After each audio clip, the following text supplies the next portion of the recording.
Hello दोस्तों, मेरे YouTube channel stories world में आप सबका स्वागत है। आज की हमारी कहानी है मनुष्य की कीमत। लोहे की दुकान में अपने पिता के साथ काम कर रहे एक बच्चे ने अचानक ही अपने पिता से पूछा, पिताजी, इस दुनिया में मनुष्य की क्या कीमत होती है? पिताजी एक छोटे से बच्चे से ऐसा गंभीर सवाल सुनकर हैरान रह गए। कुछ देर सोचने के बाद फिर वे बोले, बेटे, एक मनुष्य की कीमत आंकना बहुत मुश्किल है, वो तो अनमोल है। बच्चा बोला, क्या सभी उतने ही कीमती और महत्वपूर्ण हैं? पिताजी बोले, हाँ बेटे।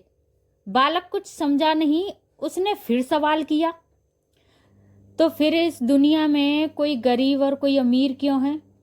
किसी की ज़्यादा इज्जत तो किसी की कम इज्जत क्यों है? यह सवाल सुनकर पिताजी कुछ देर तक शांत रहे और फिर बालक से स्टोर रूम में पड़ा एक लोहे का रॉड लाने को कहा।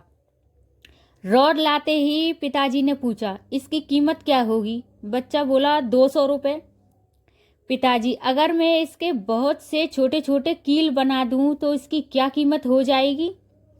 बच्चा कुछ देर सोचने के बाद बोला, तब तो ये और महंगा बिकेगा, लगभग 1000 रुपये का। फिर पिताजी बोले, अगर मैं इस लोहे से घड़ी के बहुत सारे स्प्रिंग बना दूं तो? बच्चा कुछ देर गणना करता रहा और फिर एकदम से उत्साहित होकर बोला, तब तो इसकी कीमत बहुत ज़्यादा हो जाएगी। फिर पिताजी ने उसे समझाते हुए बोला, ठीक इसी तरह मनुष्य की कीमत इसमें नहीं है कि अभी वो क्या है, बल्कि इसमें है कि वो अपने आप को क्या बना सकता है। बच्चा अपने पिताजी की बात समझ चुका था। तो दोस्तों, हमारी इस कहानी की सीख है कि अक्सर हम अपनी सही कीमत आंकने में गलती कर देते हैं और हम अपनी वर्तमान स्थिति को देखकर अपने आप को बेकार समझने लगते हैं। लेकिन हम में हमेशा अथाह शक्ति होती है। हमारा जीवन हमेशा संभावनाओं से भरा होता है।